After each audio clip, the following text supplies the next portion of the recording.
अपनी बुद्धि से सबको हरा दो। बस 21 दिन में आपकी बुद्धि इतनी तेज हो जाएगी कि आप दूसरे लोगों को बोलने का मौका ही नहीं दोगे। बस आपको गौतम बुद्ध ने बताएं, इन आदतों को अपने जीवन में अपनाना होगा। तो चलिए जानते हैं उन आदतों के बारे में। गौतम बुद्ध की कहानियों के माध्यम से 10 आसान आदतें जो 21 दिन में आपको एक नया और बुद्धिमान इंसान बना देंगी। तो चलिए शुरू करते हैं इस कहानी को। एक गुरु अपने शिष्यों को प्रवचन दे रहे थे। वो बोल रहे थे कि हजारों मील का सफर भी सिर्फ एक ही कदम से शुरू होता है। देखा जाए तो अपनी जिंदगी में लक्ष्य हम सभी तय करते हैं, अपने लिए ख्वाब बुनते हैं, खुद को लेकर कई सारे सपने भी देखते हैं, लेकिन अपने लक्ष्य, अपनी मंजिल के पीछे भागने की बजाय ज्यादातर लोग अपने उन ख्यालों के पीछे भागते रह जाते हैं जिनका शायद सच्चाई से कोई वास्ता ही नहीं है, जो सिर्फ उनके दिमाग की एक उपज है। इन सभी गैर जरूरी ख्यालों के पीछे भागते हुए वह इस बात का अंदाजा लगाने की कोशिश भी नहीं करते कि वो ख्याल सकारात्मक है या नकारात्मक सच है, या उनके दिमाग की सिर्फ एक उपज है, या वह किसी और से प्रभावित है, उसका सच्चाई से कोई संबंध है भी या नहीं। और शिष्यों, इसीलिए ज्यादातर लोग अपनी मंजिल तक नहीं पहुंच पाते और जीवन भर असफल रह जाते हैं। गुरु यह सब बोल ही रहे थे कि तभी एक शिष्य खड़ा होता है और गुरु से कहता है, गुरुदेव, आपने ये तो बता दिया कि ज्यादातर लोग असफल क्यों होते हैं, लेकिन क्या आप हमें यह बता सकते हैं कि हम सफल कैसे हो सकते हैं? वो कौन सी छोटी छोटी आदतें हैं जो हमें सफलता के लिए तैयार करती है और फिर सफलता के शिखर तक पहुंचाती है? गुरु ने शिष्य का पूरा प्रश्न बड़े ध्यान से सुना और फिर हाथ के इशारे से उसे बैठने का आदेश देते हुए अपने सभी चीजों से कहा, जीवन में सफल होने के लिए सिर्फ जोश और इच्छा शक्ति का होना ही आवश्यक नहीं है, क्योंकि ये दोनों चीजें सिर्फ हमें प्रेरित करके हमसे काम की शुरुआत करवा सकती है, लेकिन पूरे जोश और उत्साह के साथ लंबे समय तक अपने लक्ष्य पर टिके रहने और दूर के बड़े लक्ष्यों को हासिल करने के लिए हमें उन आदतों को अपनी रोजमर्रा के जीवन का हिस्सा बनाना पड़ेगा जो व्यक्ति को सफलता के लिए तैयार करती है और उसे सफल बनाती है। तो आज मैं आपको 10 ऐसी आसान आदतों के बारे में बताऊंगा जिनको अगर आपने अपने जीवन का हिस्सा बना लिया तो सिर्फ 30 दिनों में आप अंदर से एक बिल्कुल ही अलग इंसान बन जाएंगे और खुद के भीतर एक गजब की सकारात्मक ऊर्जा और जो उसको महसूस करेंगे, जो आपको सफलता के शिखर तक पहुंचाएगी।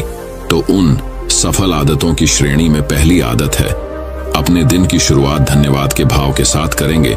सुबह जैसे ही आपकी आंख खुले तो कुछ भी सोचने से पहले, कुछ भी करने से पहले, बिस्तर से उठने से पहले अपने दोनों हाथों को जोड़कर आसमान की तरफ देखते हुए जिसकी शक्ति पर आप विश्वास करते हैं उसका आह्वान करते हुए उन 3-4 चीजों को याद कीजिए जिसके लिए आप ईश्वर की उन 3-4 लोगों, चीजों या घटनाओं के लिए ईश्वर का आभार व्यक्त कीजिए जिनकी वजह से आपके जीवन में बेहतरी आई है, आप ज्यादा खुशहाल और समृद्ध हुए हैं। ज्यादातर मौकों पर हमारे जीवन में, हमारे घरों में, हमारे परिवारों में, हमारे आसपास के माहौल में एक ही वो इंसान होता है जो हमारे सबसे ज्यादा दुख हो और परेशानियों का कारण होता है, लेकिन हमारे आसपास 99% लोग अच्छे होते हैं। हमारे जिंदगी में 99% चीजें बहुत अच्छी है, लेकिन अगर हम बुरे इंसान पर, बुरी घटनाओं पे, बुरी परिस्थितियों पे, बुरे परिणामों पर ध्यान देंगे तो फिर पूरा दिन हमें उस तरह की चीजें और मिलेंगी। लेकिन अगर हम शुक्रगुजार हैं अपने जीवन की 99% अच्छी चीजों के लिए, तो फिर हमारे पास और अच्छा चलकर जरूर आएगा। ये जो आभार व्यक्त करने की आदत है, ये हमारी मानसिकता को सुबह सुबह ही बदल कर रख देती है और सकारात्मक तरीके से अपने दिन की शुरुआत करने में मदद करती है। इस अभ्यास को करने में बहुत थोड़ा सा ही समय लगता है, लेकिन यह आपके पूरे दिन के काम करने के तरीके, आपकी मानसिकता और आपके विचारों को पूरी तरह से बदल कर रख सकती है। सफल आदतों की श्रेणी में दूसरी आदत है, आपको हर दिन व्यायाम जरूर करना चाहिए। आप चाहे दौड़ लगाए, कसरत करें, योगासन करें या फिर प्राणायाम, लेकिन आपको हर सुबह कोई ना कोई ऐसी क्रिया जरूर करनी है जिसमें आपके शरीर को मेहनत करनी पड़े, उसे पसीना बहाना पड़े। यह इंसानी शरीर बना ही मेहनत करने के लिए है। इसे हर समय आराम देने से यह निष्क्रिय, कमजोर और रोगग्रस्त हो जाता है। व्यायाम करना न सिर्फ आपके शरीर को फायदा पहुंचाता है, बल्कि ये आपके दिमाग और आपके मानसिक क्षमताओं को बढ़ाने में भी कमाल करता है।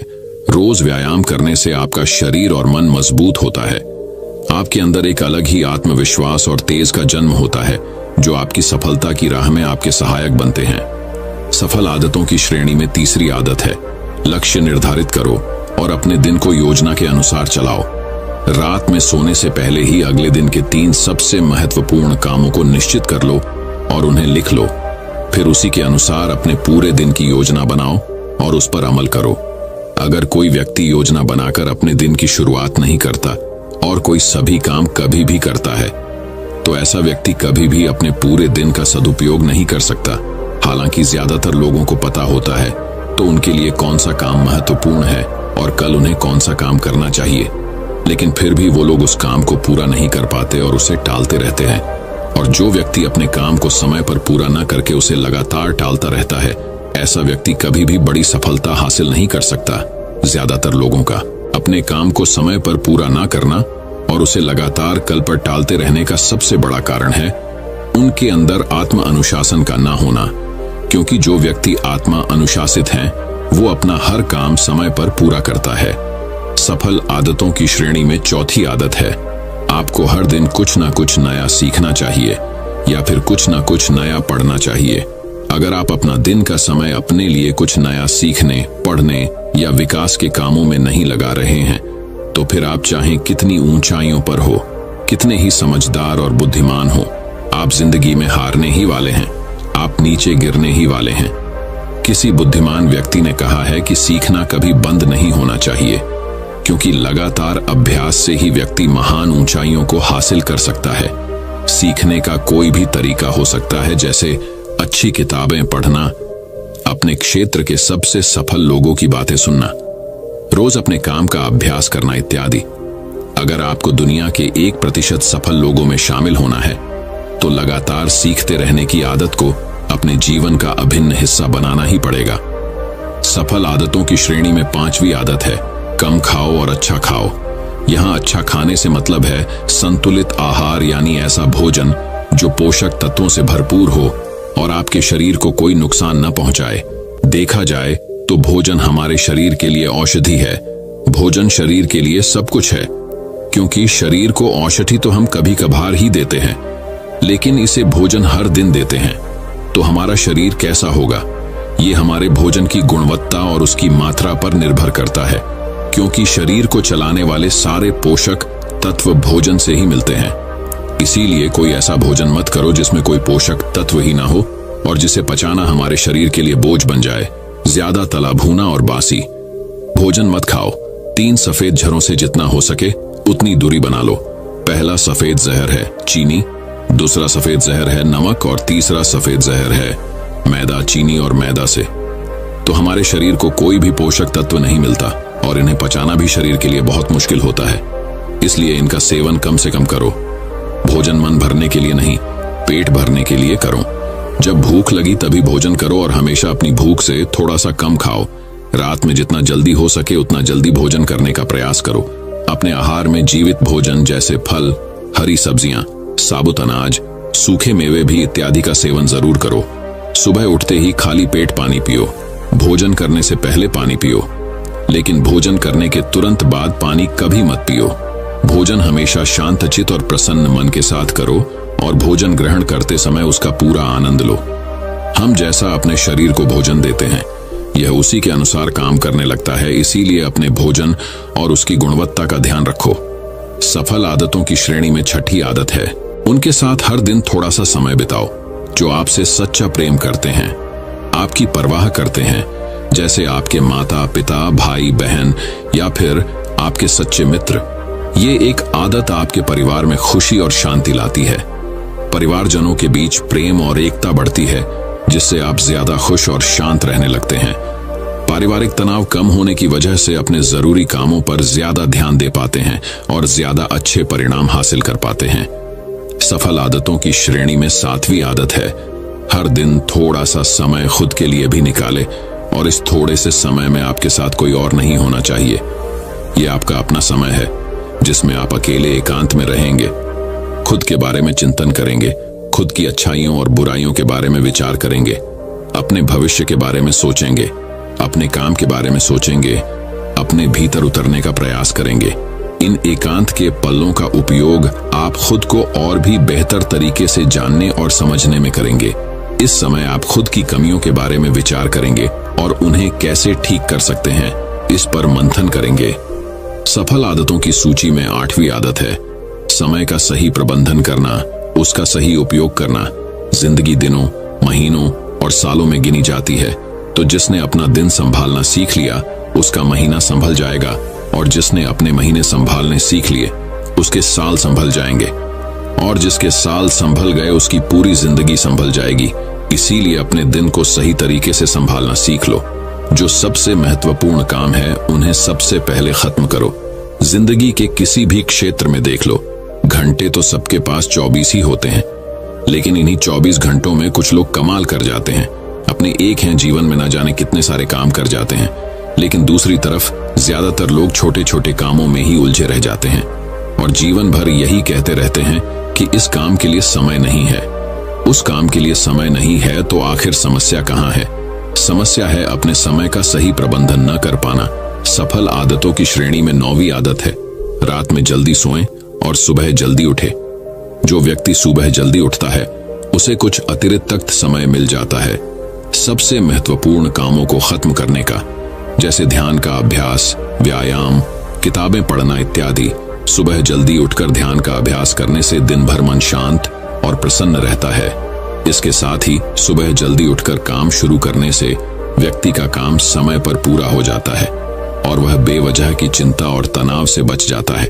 सुबह जल्दी उठकर काम खत्म करने से व्यक्ति के अंदर एक ऐसा अनुशासन जन्म लेता है जो उसे सफलता के शिखर तक पहुंचा सकता है। सफल आदतों की श्रेणी में 10वीं आदत है वीर्यनाश, धूम्रपान और मदिरापान से बचे। ये तीनों ही काम ऐसी बुरी लत है जो निश्चित रूप से आपको पीछे ले जाने वाली है। ये तीनों ही काम आपके मानसिक और शारीरिक स्वास्थ्य के लिए बहुत ही हानिकारक है। वीर्यनाश आपके तेज और कांति को खत्म करता है और साथ ही आपको शारीरिक व मानसिक रूप से कमजोर बनाता है। हालांकि इन तीनों ही चीजों को छोड़ना आसान नहीं होता, लेकिन अगर आप चाहे तो मजबूत इरादे और दृढ़ इच्छा शक्ति के बल पर इन्हें छोड़ सकते हैं, इनसे निजात पा सकते हैं। इतना कहने के बाद गुरु ने अपना प्रवचन समाप्त कर दिया और वह मौन हो गए। यह देखते ही सभी चीजें समझ गए कि अब यहाँ से जाने का समय हो चुका है। उन सब ने इस जानकारी के लिए गुरु का धन्यवाद किया और वहां से चले गए। तो दोस्तों, उम्मीद करता हूं आपको इस कहानी से एक अच्छी सीख मिली होगी। ये कहानी आपको कैसी लगी हमें कमेंट बॉक्स में कमेंट करके जरूर बताएं। अब चलिए दोस्तों, जानते हैं कि अपने बुद्धि को सबसे तेज और धारदार कैसे बनाएं। तो चलिए हमारे दूसरे कहानी की शुरुआत करते हैं। दूसरी कहानी बुद्धिमानी से जुड़ी गौतम बुद्ध की कहानी। एक गांव में एक लड़का था जिसका दिमाग बहुत तेज था। उसकी यह खासियत थी कि वह किसी भी चीज को बहुत ही आसानी और कम समय में सीख लेता था, जबकि उसी चीज को सीखने और समझने के लिए अन्य लोगों को काफी समय लग जाता था। लड़के की यह ख्याति दूर दूर तक फैल गई। सभी लड़के की तारीफ में कहने लगे कि उसके जितना बुद्धिमान कोई नहीं है। लड़का चित्रकारी, मूर्ति बनाना, गीत गाना जैसे अन्य कई चीजों को जानता था। अपनी प्रसिद्धि को बढ़ाने के लिए वह अन्य काम और चीजों को भी सीखने लगा। इस तरह से उसे अपनी बुद्धिमत्ता पर अहंकार हो गया, क्योंकि वह साधारण व्यक्ति होकर कई असाधारण काम भी आसानी से करने लगा था। एक दिन लड़के का सामना भगवान गौतम बुद्ध से हुआ। लड़के को खुद पर खूब अहंकार था और इस कारण उसे किसी से ईर्ष्या नहीं होती थी, क्योंकि वह खुद को ही श्रेष्ठ समझता था। लेकिन पहली बार उसे गौतम बुद्ध को देख ईर्ष्या हुई और वह अपनी तुलना बुद्ध के साथ करने लगता है। वह देखता है कि बुद्ध के पास भिक्षा मांगने के लिए एक कटोरा है और उसके पास अपार धन। बुद्ध ने साधारण वस्त्र धारण किए थे और उसके वस्त्र कीमती थे। बुद्ध नंगे पैर थे और वह नंगे पांव जमीन पर पैर भी नहीं रखता था। इस तरह से लड़का एक नहीं बल्कि कई चीजों से गौतम बुद्ध के साथ अपनी तुलना करने लगा। हर चीज से तुलना करने के बाद वह मन ही मन सोचता है कि आखिर मैं इस भिक्षु के साथ अपनी तुलना क्यों कर रहा हूं, जबकि इसका और मेरा जीवन बिल्कुल अलग है। वहां मौजूद सभी लोग गौतम बुद्ध का सम्मान कर रहे थे। लड़का सोचने लगा कि आखिर इनमें ऐसा क्या है जो मुझ में नहीं है, जिस कारण मेरे भीतर इनके प्रति ईर्ष्या पैदा हो गई। अपने मन में चल रही जिज्ञासा को शांत करने के लिए वह बुद्ध के पास जाता है। तो आखिर वास्तव में कौन है बुद्धिमान? बुद्ध के पास जाकर वह कहता है, मैं इस गांव का सबसे बुद्धिमान व्यक्ति हूँ और आप अपने आसपास जो भी देख रहे हैं मैं वह सब करना जानता हूँ। मैं किसी भी कार्य को बहुत कम समय में सीख लेता हूँ, इसलिए सभी लोग मेरा सम्मान करते हैं। लेकिन फिर भी आपको देख मेरे भीतर ईर्ष्या पैदा हो गई, इसलिए मैं जानना चाहता हूँ कि आपकी उपलब्धि क्या है। सभी आपको इतना आदर सम्मान क्यों दे रहे हैं? लड़के के सवाल का जवाब देते हुए बुद्ध कहते हैं, मेरी कोई उपलब्धि नहीं है, लेकिन तुम कह सकते हो कि मेरी यही एक उपलब्धि है। बुद्ध लड़के से पूछते हैं, क्या तुम्हें निंदा अच्छी लगती है? लड़का कहता है कि भला किसे निंदा अच्छी लग सकती है? बुद्ध कहते हैं कि जो तुम्हें अच्छा और बुरा लगता है मैं इनसे भी ऊपर हूं। मुझे ना निंदा सताती है और ना अपनी प्रशंसा से प्रसन्न होता हूं। यही अंतर है तुम में और मुझ में। बुद्ध कहते हैं, तुमने सैकड़ों काम सीखे लेकिन सबसे जरूरी काम को सीखना भूल गए। लड़का पूछता है, कौन सा काम? अब इस प्रकार बुद्ध ने दिया बुद्धिमान होने का ज्ञान। बुद्ध कहते हैं कि क्या तुम्हें मन को नियंत्रण करना आता है? ये बात सुनकर लड़का समझ जाता है कि उसे बुद्ध से ईर्ष्या क्यों हुई। बुद्ध कहते हैं, जिसने संपूर्ण जगत जीत लिया लेकिन अपने मन को नहीं जीत पाया उसने कुछ भी नहीं जीता। वहीं जिसने अपने मन को जीता लेकिन अपना सब कुछ गंवा दिया फिर भी उसने सब कुछ जीत लिया। बुद्ध की यह बात सुन लड़के का अहंकार टूट गया।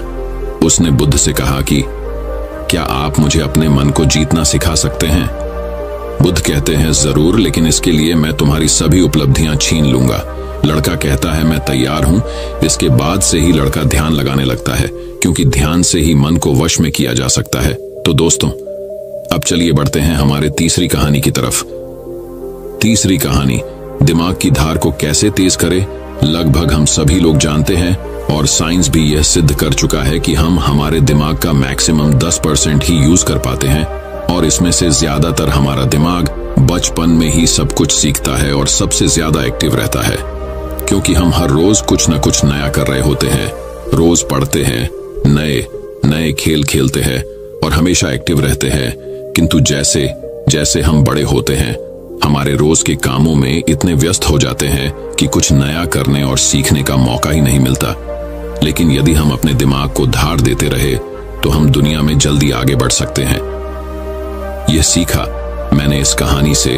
अफ्रीका में एक पेड़ काटने वाली कंपनी थी जिसमें वहां के लोग पेड़ काटने का काम करते थे, जिसमें जॉन नाम का एक वर्कर था जो पिछले 8 सालों से पेड़ काटने का काम कर रहा था। उसी कंपनी में एक बिल नाम का नया वर्कर लगता है और एक ही साल में उसकी सैलरी बढ़ जाती है और प्रमोशन भी मिल जाता है। ये बात जॉन को पता लगती है तो वह कंपनी के मैनेजर के पास जाता है और कहता है, सर, इस कंपनी में मेरे साथ अन्याय हो रहा है। मैनेजर बोलता है, नहीं जॉन, इस कंपनी को मैं मैनेज करता हूं, ऐसा तो कुछ नहीं है। अगर तुम्हें कोई प्रॉब्लम है तो मुझे बताओ। जॉन बोलता है, सर, मैं पिछले 8 साल से काम कर रहा हूं लेकिन मेरा प्रमोशन नहीं हुआ और सैलरी भी वही है, लेकिन बिल जो कि 1 साल पुराना ही है उसकी सैलरी बढ़ गई और प्रमोशन भी हो गया, जबकि प्रमोशन तो मेरा होना चाहिए था। इसके बाद मैनेजर बोलता है, देखो, तुम बहुत ईमानदार और मेहनती हो, मैं यह बात मानता हूं, लेकिन कंपनी के नियम के अनुसार जो ज्यादा पेड़ काटता है उसे ज्यादा सैलरी मिलती है और प्रमोशन भी जल्दी होता है। तुम पहले भी रोज 4 पेड़ काटते थे और अब भी 4 पेड़ ही काटते हो, लेकिन वह रोज 8 पेड़ काटता है, इसलिए उसे जल्दी प्रमोशन मिला। तुम भी रोज 8 पेड़ काटो, तुम्हें भी प्रमोशन मिल जाएगा। यह बात सुनकर जॉन लौट जाता है और रोज से ज्यादा मेहनत करता है और ज्यादा देर तक काम करता है। कुछ दिनों के बाद जॉन फिर मैनेजर के पास आता है और बोलता है, सर, मैं अब ज्यादा मेहनत कर रहा हूं और ज्यादा समय तक काम करता हूं, लेकिन फिर भी मैं रोज सिर्फ 5 पेड़ ही कर पाता हूं। बिल रोज 8 पेड़ कैसे काटता है?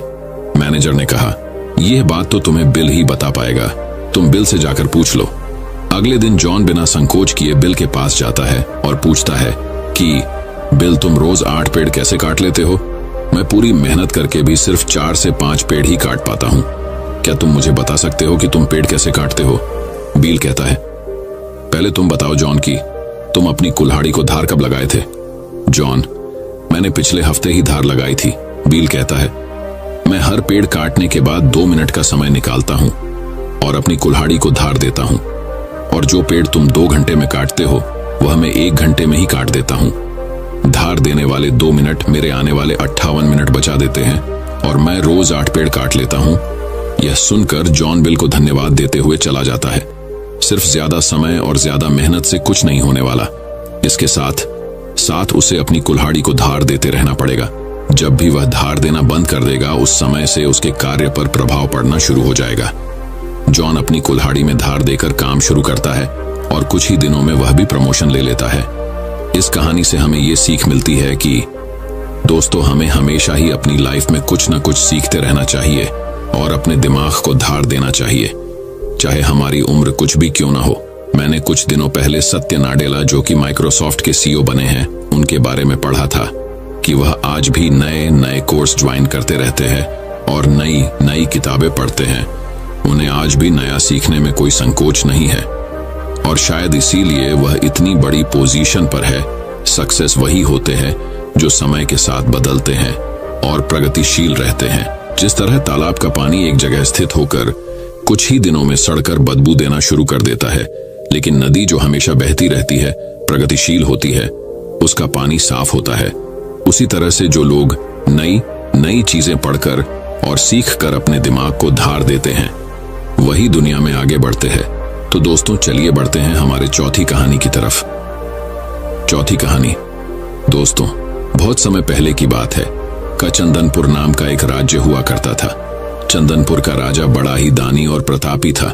उसके राज्य में सब खुशहाल थे, पर राजा एक बात को लेकर बहुत चिंतित रहा करता था कि धर्म व दर्शन पर लोगों के विचारों में सहमति क्यों नहीं बनती। एक बार राजा विभिन्न धर्मों के उपदेशकों को आमंत्रित किया और एक विशाल कक्ष में सभी को एक साथ रहने का प्रबंध करते हुए कहा, अब अगले कुछ दिनों तक सब एक साथ रहेंगे और आपस में विभिन्न धर्मों और दर्शनों पर विचार विमर्श करेंगे, और जब सभी के विचार एक मत हो जाएंगे तो मैं आपको ढेरों उपहार देकर यहाँ से विदा करूंगा। और ऐसा कहते हुए राजा वहां से चला गया। कक्ष में घोर विचार विमर्श हुआ। सभी अपनी अपनी बात समझाने में लगे रहे, पर कुछ दिन बीत जाने पर भी वे एक मत नहीं हो पाए। पड़ोसी राज्य में रहने वाले एक महात्मा जी को जब ये बात पता चली तो वह तुरंत राजा से मिलने पहुंचा। उसने कहा, हाय राजन, मैंने सुना है कि तू बड़ा दानी है, क्या तू मुझे भी दान देगा? महात्मा जी बोले, अवश्य, बताइए आपको क्या चाहिए? राजा बोला, महात्मा जी, मुझे तेरे अनाज के गोदाम से कुछ अनाज चाहिए। राजा, जी बिल्कुल, आप मेरे साथ आइए। राजा उन्हें गोदाम तक ले गया। वहां पहुंचते ही महात्मा जी बोले, अरे ये क्या राजन, तुम्हारे गोदाम में तो तरह तरह के अनाज रखे हैं, तुम इन सब की जगह कोई एक ही अनाज ही क्यों नहीं रखते? राजा को यह सुन थोड़ा अचरज हुआ और वह बोला, यह कैसे संभव है? अगर मैं गेहूं, चावल, दाल इत्यादि की जगह बस एक अनाज ही रखूंगा तो हम अलग अलग स्वाद और पोषण के भोजन कैसे कर पाएंगे? और जब प्रकृति ने हमें इतने ढेर सारे अन्न दिए हैं तो बस किसी एक अन्न का ही प्रयोग करना कहाँ की बुद्धिमानी है? महात्मा बोले, बिल्कुल सही राजन, जब तुम विभिन्न अनाजों की उपयोगिता एक से नहीं बदल सकते तो भला विभिन्न धर्मों के विचारों और दर्शनों को एक कैसे कर सकते हो? सबकी अलग अलग उपयोगिता है और वे समय समय पर मनुष्य का मार्गदर्शन करते हैं। महात्मा जी ने अपनी बात पूरी करते ही राजा को अपनी गलती का एहसास हो गया और उसने कक्ष में बंद सभी उपदेशकों से क्षमा मांगते हुए उन्हें विदा कर दिया। दोस्तों, यदि पूरी मानव जाति बिल्कुल एक जैसा ही सोचती तो हम कभी इतनी प्रगति नहीं कर पाते। हमारे विचार ही हमें दूसरों से अलग बनाते हैं। अगर कभी आपका विचार औरों से मेल ना खाए तो इसमें घबराने की जरूरत नहीं, बल्कि यह देखने की जरूरत है कि पूरी पिक्चर में आपका विचार कहां फिट हो सकता है। और दूसरी तरफ, यदि किसी और का विचार आपसे मेल ना खाए तो उस पर नाराज होने की बजाय ये समझने का प्रयास करना चाहिए कि उसकी सोच का कहां और कैसे यूज किया जा सकता है। तो अब दोस्तों, चलिए बढ़ते हैं हमारे 5वें कहानी की तरफ। 5वीं कहानी, एक बार की बात है, एक व्यापारी व्यापार करने के लिए विदेश गया हुआ था। वहां उसका कारोबार बहुत अच्छा चल रहा था। वह धन कमाने में इतना व्यस्त हो गया था कि उसे समय का भान ही न रहा। आखिर उसने एक दिन अपने घर लौटने का फैसला कर ही डाला और कमाया हुआ बहुत सारा धन लेकर घर के लिए चल पड़ा। जब घर पहुंचा तो रात हो चुकी थी। घर का मुख्य द्वार बंद था, लेकिन एक शयनकक्ष की खिड़की से रोशनी बाहर आ रही थी। उसने खिड़की में से अंदर झांक कर देखा। उसने जो देखा, सहसा उसे विश्वास ही नहीं हुआ। उसे अपने पैरों के नीचे से जमीन खिसकती हुई प्रतीत होने लगी। उसने देखा कि शयन कक्ष में उसकी पत्नी के पास एक युवक भी लेटा हुआ है। ऐसी स्थिति में उसका अपनी पत्नी के चरित्र पर संदेह होना अस्वाभाविक नहीं था। व्यापारी ने विचार किया कि ऐसे घर में रहने का क्या औचित्य हो सकता है जहां ऐसी स्त्री हो। उसने फौरन निर्णय लिया कि पत्नी और उसके पास लेटे युवक को मारकर चुपचाप वापस निकल जाऊंगा और अलग घर बसाने का प्रयास करूंगा। तभी उसकी नजर शयन कक्ष की दीवार पड़ी जहां एक श्लोक लिखा था। उसने उस श्लोक को पढ़ा। श्लोक में लिखा था, सहसा विदतीत न क्रियाम विवेक परमापदाम पदम वृणुते ही विमृश्य कारणम गुण लुब्ध स्वयमेव संपद। अर्थात किसी कार्य को बिना विचारे एकाएक नहीं करना चाहिए, क्योंकि सोच विचार न करना बड़ी विपत्तियों का कारण है। जितनी भी प्रकार की संपत्तियां हैं, सोच समझकर कार्य करने वाले व्यक्तियों के गुणों से आकर्षित होकर स्वयं ही उसके पास आ जाती हैं, उसे समृद्ध कर देती हैं। यह पढ़ते ही व्यापारी ने अपना निर्णय बदल दिया और घर का दरवाजा खटखटाया। पत्नी ने दरवाजा खोलने से पहले काफी पूछताछ की और जब वह पूरी तरह से आश्वस्त हो गई कि दरवाजा खटखटाने वाला उसका पति ही है, तो उसने शीघ्रता से दरवाजा खोल दिया। पति को देखकर पत्नी की प्रसन्नता की सीमा न रही। उसने फौरन युवक को भी जगाया और पति से कहा कि ये आपका पुत्र है, जो अब पूरे 20 वर्ष का हो गया है।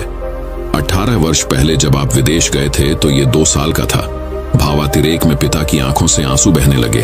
उसने पुत्र को हृदय से लगाकर प्यार किया। अब व्यापारी का संदेह खत्म हो चुका। दोस्तों में एक श्लोक के सार्थक संदेश ने न केवल उसे पुत्र हत्या होने के पाप से बचा लिया, अपितु उसकी गृहस्थी भी उजड़ने से बच गई। विमर्शकारिता अर्थात सोच समझकर कार्य करना व क्षिप्रकारिता अर्थात जल्दबाजी न करना महान गुण है। जीवन में भ्रांतियां अथवा समस्याएं उत्पन्न होना स्वाभाविक है।